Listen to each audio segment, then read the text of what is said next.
നിങ്ങൾ ബിസിനസ് ചെയ്യുന്നവരാണെങ്കിൽ ഈ വീഡിയോ നിങ്ങൾ ശ്രദ്ധിക്കൂ. നിങ്ങൾക്ക് ബിസിനസ് ഇംപ്രൂവ്മെൻറ്റ് ചെയ്യാനുള്ള 6 ടിപ്സ് ഞാൻ പറഞ്ഞുതരാം.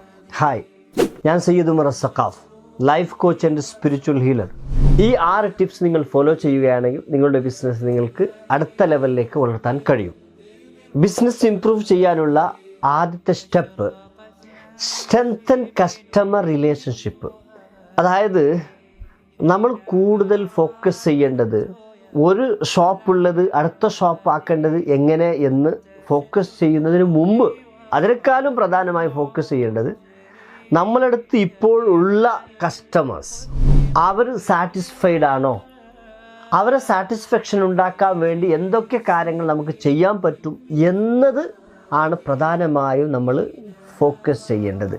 അങ്ങനെയാണെങ്കിൽ നമുക്ക് ഒരുപാട് പുതിയ കസ്റ്റമേഴ്സിനെയും ഇവരുടെ റിവ്യൂസ് കൊണ്ട്, ടെസ്റ്റിമോണിയൽസ് കൊണ്ട്, ഇവരുടെ ഫീഡ്ബാക്ക് കൊണ്ട് നമുക്ക് അട്രാക്റ്റ് ചെയ്യാൻ പറ്റും. അതിലൂടെ നമുക്ക് സെയിം സംരംഭം മറ്റൊരു സിറ്റിയിൽ പോയി ഡെവലപ്പ് ചെയ്യാൻ പറ്റും. എന്താണ് ഈ കസ്റ്റമറുടെ സാറ്റിസ്ഫാക്ഷന് വേണ്ടി നമ്മൾ ചെയ്യേണ്ടത്? ഒന്ന്, focus on providing customer service to build loyalty. അവരുടെ നമുക്ക് നന്നായി സർവീസ് കൊടുക്കുക. ചില സ്ഥാപനത്തൊക്കെ നമ്മൾ പോയി കഴിഞ്ഞാൽ ഒരു സ്മൈല് തരാൻ പോലും പലപ്പോഴും സെയിൽസ് എക്സിക്യൂട്ടീവ് ഉള്ള ആളുകൾക്ക് ട്രെയിൻ കൊടുത്തിട്ടുണ്ടാകുന്നില്ല.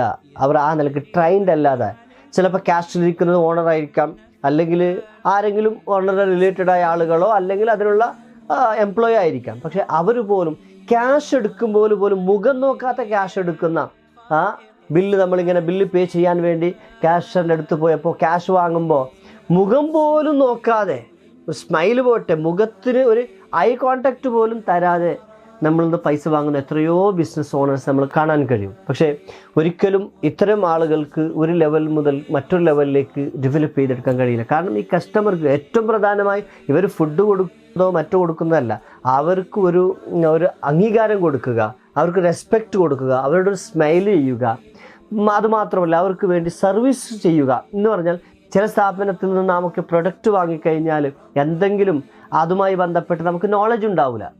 ചിലപ്പോൾ അതിനെ യൂസ് ചെയ്യാനുള്ള നോളജോ അതിനെ നമ്മൾ എങ്ങനെ കൊണ്ടുവന്ന് ഫിറ്റ് ചെയ്യുക എന്നതുമായി ബന്ധപ്പെട്ട നോളജ് നമുക്കുണ്ടാവില്ല. അപ്പോൾ സ്വാഭാവികമായും നമ്മൾ ആ എടുത്ത ബിസിനസ് സ്ഥാപനത്തെ നമ്മൾ അപ്രോച്ച് ചെയ്യുമ്പോൾ അപ്പോൾ അവർ പറഞ്ഞ് അതൊക്കെ നമ്മൾ ആ ബുക്കിൽ കൊടുത്ത് നിങ്ങൾ ബുക്ക് വായിച്ചോളൂ, അല്ലെങ്കിൽ നിങ്ങൾ നേരെ കമ്പനിക്ക് വിളിച്ചോളൂ, നിങ്ങൾ കസ്റ്റമർ ഇങ്ങനെ വന്ന് നമുക്ക് ടെക്നിക്കലി ആൻസർ തന്ന് ചിലപ്പോൾ ഇനി ഈ സ്ഥാപനത്തേക്ക് നമ്മൾ കടന്നു വരൂല, ഈ സ്ഥാപനത്തെ നമ്മൾ അപ്രോച്ച് ചെയ്യൂല എന്ന നിലയ്ക്കൊരു മൈൻഡ് സെറ്റോട് തിരിച്ചു പോകുന്ന വിധത്തിലുള്ള ആറ്റിറ്റ്യൂഡ് കാണിക്കുന്ന എത്രയോ ബിസിനസ് ഓണേഴ്സ് ഉണ്ട്. അപ്പോൾ അവരോട് എനിക്ക് പറയാനുള്ളത്, ഒരിക്കലും ഇങ്ങനെയുള്ള ആറ്റിറ്റ്യൂഡിലൂടെ നമുക്ക് ബിസിനസ് വളർത്താൻ കഴിയില്ല. ഏതെല്ലാം നിലക്ക് കസ്റ്റമേഴ്സിനെ സപ്പോർട്ട് ചെയ്യാൻ പറ്റുമോ അതെല്ലാം നമ്മൾ ആ വഴികൾ സ്വീകരിക്കണം. ലോകത്ത് വിജയിച്ച സംരംഭകരുടെ എല്ലാവരുടെയും ഹിസ്റ്ററി എടുത്ത് നോക്കുമ്പോൾ അവർ കസ്റ്റമർക്ക് ഹാപ്പിനെസ് ഉണ്ടാക്കിയവരാണ്, അവരെ സന്തോഷിപ്പിച്ചവരാണ്. അതുകൊണ്ടാണ് അവർക്ക് ആ നിലക്ക് വളരാൻ പറ്റിയത്. പിന്നെ നമ്മൾ ചെയ്യേണ്ടത് എൻഗേജ് വിത്ത് കസ്റ്റമേഴ്സ് ത്രൂ പേഴ്സണലൈസ്ഡ് ഇമെയിൽസ്. നമുക്ക് ചിലപ്പോൾ അവരുടെ ഡാറ്റ, അവരുടെ ഇമെയിലൊക്കെ നമുക്ക് കിട്ടുകയാണെങ്കിൽ നമ്മളെ പ്രൊഡക്റ്റോ സർവീസോ അവർ വാങ്ങിയതിന് ശേഷം അവർക്കൊരു താങ്ക്സ് ലെറ്ററോ അല്ലെങ്കിൽ അവർക്ക് എന്തെങ്കിലും ഫർദർ നിങ്ങൾക്ക് എന്തെങ്കിലും ക്വരി ഉണ്ടോ, ഇതുമായി ബന്ധപ്പെട്ട് നമ്മുടെ എന്തെങ്കിലും സപ്പോർട്ട് ആവശ്യമുണ്ടോ എന്ന് ചോദിച്ചുകൊണ്ട് ഒരു പേഴ്സണൽ ഇമെയിലും കൂടി അവർക്ക് പോകുമ്പോൾ, അല്ലെങ്കിൽ ഇപ്പോൾ കൂടുതൽ ഇമെയിലിനേക്കാൾ കൂടുതൽ വാട്സപ്പ് ആണല്ലോ ആളുകൾ യൂസ് ചെയ്യുന്നത്. അപ്പോൾ വാട്സപ്പിലൂടെയോ അല്ലാതെ നെറ്റ്വർക്കിലൂടെയോ നമ്മൾ അവരെ അപ്രോച്ച് ചെയ്യുമ്പോൾ അത് അവർക്ക് കൂടുതൽ സാറ്റിസ്ഫാക്ഷൻ ഉണ്ടാക്കുന്നു, അവർക്കത് സന്തോഷം ഉണ്ടാക്കുന്നു. അതിലൂടെ അവർ മറ്റുള്ള കസ്റ്റമേഴ്സിലേക്ക് അവർ പറയുന്നു, ഞാൻ ഇതുപോലത്തെ ഒരു പ്രൊഡക്റ്റ് ഇന്ന സ്ഥാപനത്തിൽ നിന്ന് അല്ലെങ്കിൽ ഒരു സർവീസ് സ്ഥാപനത്തിൽ നിന്ന് വാങ്ങിയിട്ട് സാറ്റിസ്ഫൈഡ് ആണ്, എനിക്ക് അവർ നല്ല നിലക്ക് സപ്പോർട്ട് ചെയ്യുന്നുണ്ട് എന്ന് പറഞ്ഞ് ഒരുപാട് അവിടെ ആ മൗത്ത് പബ്ലിസിറ്റിയിലൂടെ, അവിടെ ആ മാർക്കറ്റിങ്ങിലൂടെ പുതിയ കസ്റ്റമേഴ്സ് എപ്പോഴും നമ്മളെ പ്രൊഡക്റ്റിനെ പറ്റിയോ നമ്മളെ സർവീസിനെ പറ്റിയോ നമ്മളെ ബിസിനസ് സ്ഥാപനത്തെ പറ്റിയോ നമ്മൾ പ്രൊമോട്ട് ചെയ്യുന്നതിനേക്കാൾ, നമ്മൾ പറയുന്നതിനേക്കാൾ, അതിൻ്റെ പോസിറ്റിവിറ്റി നമ്മൾ പറയുമ്പോൾ എപ്പോഴും അവർ മറ്റൊരു പെർസ്പെക്റ്റീവിലാണ് കാണുക. അത് അവരുടെ ബിസിനസ് സ്ഥാപനം ആയതുകൊണ്ട് അവർ പറയുന്നതായിരിക്കാം, അത് അങ്ങനെ നടന്നോളണമെന്നില്ല എന്ന് ചിന്തിച്ചെന്നവർ. പക്ഷേ നമ്മളടുത്ത് വാങ്ങിയ, നമ്മളെ സർവീസ് വാങ്ങിയ അല്ലെങ്കിൽ നമ്മുടെ പ്രൊഡക്റ്റ് വാങ്ങിയ ഒരു കസ്റ്റമർ നമ്മളെ പ്രൊഡക്റ്റിനെയോ സർവീസിനെ പറ്റി മറ്റൊരാളോട് പറയുമ്പോൾ അത് കൂടുതൽ എഫക്റ്റീവാണ് ആകുന്നത്, കൂടുതൽ റിസൾട്ടാണ് നമുക്കത് കൊണ്ടുതരുന്നത്. അതുകൊണ്ട് കസ്റ്റമറുടെ സാറ്റിസ്ഫാക്ഷൻ വളരെ ഇമ്പോർട്ടൻ്റ് ആണ്. അതിനാണ് ഒരു ബിസിനസ് ഓണേഴ്സ് ആദ്യമായി ഫോക്കസ് ചെയ്യേണ്ടത്. ബിസിനസ് ഇംപ്രൂവ്മെൻറ്റ് ചെയ്യാൻ വേണ്ടി നമ്മൾ ശ്രദ്ധിക്കേണ്ട ഒരു സ്റ്റെപ്പാണ് എൻഹാൻസ് യുവർ ഓൺലൈൻ പ്രസൻസ്.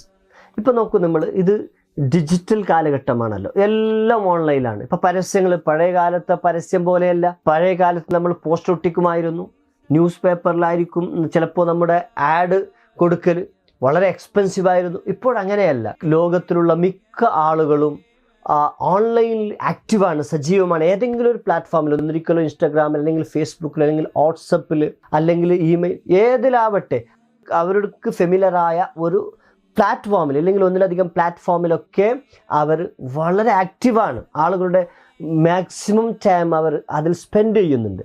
അപ്പോൾ നമ്മുടെ പ്രസൻസ് ഓൺലൈനിലൂടെ ആവുകയാണെങ്കിൽ തീർച്ചയായിട്ടും നമ്മളെ ബിസിനസ്സിനെ നമുക്ക് വളർത്താൻ കഴിയും. അപ്പോൾ ഇതിൽ നാം ശ്രദ്ധിക്കേണ്ട പ്രത്യേകമായ കാര്യങ്ങൾ: ഒപ്റ്റിമൈസ് യുവർ വെബ്സൈറ്റ്. ഒരു സ്ഥാപനത്തിന് വെബ്സൈറ്റ് വേണം, നിർബന്ധമായിട്ട് വെബ്സൈറ്റ് വേണം.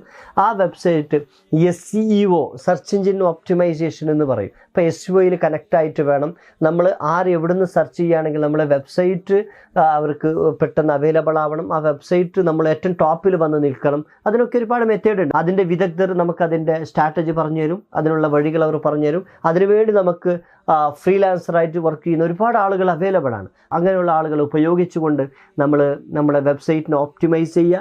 അതുപോലെ എൻഗേജ് ഓൺ സോഷ്യൽ മീഡിയ. നമ്മൾ എൻഗേജ് ചെയ്യുക. നമ്മളെ പ്രൊഡക്റ്റ് എപ്പോഴും സോഷ്യൽ മീഡിയയിൽ ആളുകൾ കണ്ടുകൊണ്ടിരിക്കണം. നമ്മുടെ സർവീസ് എപ്പോഴും ആളുകൾ സോഷ്യൽ മീഡിയയിൽ കണ്ടുകൊണ്ടിരിക്കണം. അപ്പോഴേ നമുക്ക് ആളുകൾ കൂടുതൽ നമ്മളിലേക്ക് അപ്രോച്ച് ചെയ്യുകയും നമ്മുടെ പ്രൊഡക്റ്റോ സർവീസോ അവർ വാങ്ങുകയും ചെയ്യും. ഇതിൽ പ്രത്യേകമായി മറ്റൊരു കാര്യം പറയാനുള്ളത്: consider creating valuable content like blogs or videos to attract potential client. എപ്പോഴും നമ്മൾ നല്ല പൊട്ടൻഷ്യലായ ക്ലയൻറ്റിനെ ആകർഷിക്കണമെങ്കിൽ നമ്മൾ എന്താണോ പ്രൊഡക്റ്റ് നമ്മളെടുത്തുള്ളത്, എന്താണോ സർവീസ് ഉള്ളത്, അതിനെപ്പറ്റി നല്ല നല്ല ബ്ലോഗ്സ് ഉണ്ടാക്കിക്കൊണ്ട് ഒരു വാല്യബിളായ കണ്ടന്റ് അതായത് നമ്മളെ പ്രൊഡക്റ്റിൻ്റെ ഗുണങ്ങൾ എന്താണ്, ആ പ്രൊഡക്റ്റ് ഉപയോഗിക്കുന്ന ആളുകൾക്ക് കിട്ടാൻ പോകുന്ന ഗുണങ്ങൾ എന്താണ്, അതിൻ്റെ സയൻറ്റിഫിക്കലായി പ്രൂവ്ഡായ എന്തെങ്കിലും കാര്യങ്ങളുണ്ടോ, ലീഗലിയായ വിഷയങ്ങൾ എന്താണ് എന്നുള്ള അതുമായി ബന്ധപ്പെട്ട ബ്ലോഗ്സ് നമ്മൾ എഴുതുകയാണെങ്കിൽ, അതുമായി ബന്ധപ്പെട്ട വീഡിയോസ്, ഇതിനെങ്ങനെയാണ് ഉപയോഗിക്കേണ്ടത്, ഇതിലുള്ള ബെനിഫിറ്റ് എന്താണ് ഇതിൻ്റെ ഇത് ഉപയോഗിക്കാത്ത ആളുകൾക്ക് കിട്ടാൻ പോകുന്ന പെയിൻ പോയിന്റ് എന്താണ്, ആളുകളുടെ നീഡ്സിനെ ഇത് എങ്ങനെ കവർ ചെയ്യും, ആളുകളുടെ വാണ്ട്സിനെ ഇത് എങ്ങനെ കവർ ചെയ്യും, ഇങ്ങനെയുള്ള പോയിന്റ്സ് ഒക്കെ അനലൈസ് ചെയ്തുകൊണ്ട് നമ്മളെ പ്രൊഡക്റ്റോ സർവീസുമായി ബന്ധപ്പെട്ട വീഡിയോസ് നമ്മൾ എപ്പോഴും ക്രിയേറ്റ് ചെയ്യുകയും നമ്മൾ പോസ്റ്റ് ചെയ്തുകൊണ്ടിരിക്കുമ്പോൾ ആളുകൾക്ക് നമ്മളോടൊരു വിശ്വാസ്യത, ഒരു ട്രസ്റ്റ് ബിൽഡ് ചെയ്യുകയും അവർ കൂടുതൽ നമ്മളെ പ്രൊഡക്റ്റോ സർവീസ്ക്കോ അട്രാക്റ്റ് ആകുകയും അത് പർച്ചേസ് ചെയ്യുകയും ചെയ്യുമെന്നതാണ് ഒരു കാര്യം. അടുത്ത വീഡിയോയിൽ നമ്മൾ എന്തൊക്കെ കാര്യങ്ങളാണ് ചെയ്യേണ്ടത്, സ്പിരിച്വൽ ആക്ടിവിറ്റി എന്തൊക്കെയാണ് നമ്മളെ ബിസിനസ് ഡെവലപ്മെൻറ്റ് ചെയ്യാൻ വേണ്ടി ചെയ്യേണ്ടത് എന്ന് ഞാൻ അടുത്ത വീഡിയോയിൽ നിങ്ങൾക്ക് പറഞ്ഞുതരാം.